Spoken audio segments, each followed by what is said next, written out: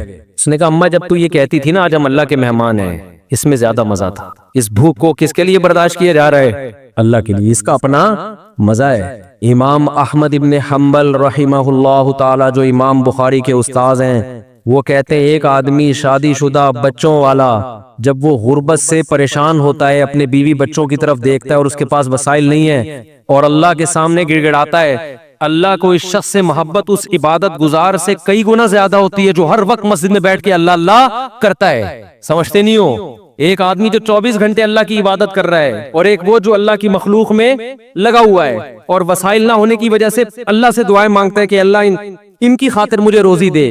جس کی آل اولاد ہو وہ تو پریشانی میں پھرتا ہے نا. کنواروں کو کیا ہے, ان کو تو گٹکے کے پیسے چاہیے بس. جو بال بچے والے لوگ ہیں ان کو ٹینشن ہوتی ہے نا, ان کو کھلانا ہے پلانا ہے. تو امام احمد کہتے ہیں شادی شدہ بال بچوں والے آدمی کو جو رزق کی ٹینشن اللہ کی طرف سے ملتی ہے, اس ٹینشن سے جو اس کے درجات بلند ہوتے ہیں, وہ عبادت گزار کے درجات عبادت سے ایسے بلند نہیں ہوتے. ایک تہجد گزار اور دن میں روزے رکھنے والے کو وہ مقام نہیں ملتا. تو اللہ پہ اعتماد, اللہ پہ توکل, اللہ کے لیے ٹینشن اٹھانا, یہ بہت بڑی عبادت ہے. یہ عبادت کیوں ہے کہ اس ٹینشن میں بھی اس کے قدم حرام کی طرف نہیں جائے. نہ یہ نسل روک رہا ہے, نسل روکنا بھی جائز نہیں ہے غربت کے خوف سے کہ کھلاؤں گا کہاں سے. اس میں اللہ پہ توکل واجب ہے کہ جس اللہ نے مجھے کھلایا ان کو بھی کھلائے گا.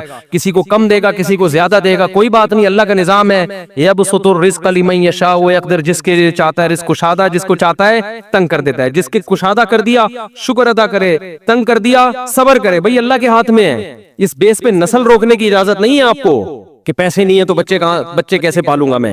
لبرل لوگوں کے اصول کچھ اور ہے زندگی گزارنے کے, اسلام کے اصول کچھ اور ہے. اور ایک دفعہ اسلام کے اصولوں پہ آ جاؤ, نقد فائدہ ملے گا, دل کا سکون, اطمینان, غربت میں بھی سکون, شکر کی توفیق ملے گی. ہم نے اپنے بزرگوں کو دیکھا ہے, انتہائی غربت میں ان کے چہروں پہ ایسے خوشی جیسے ارب پتی ہو. یہ وہ کہتے ہیں اللہ نے تو ہمیں ہماری ضرورتوں سے کروڑہ گنا زیادہ دے دیا.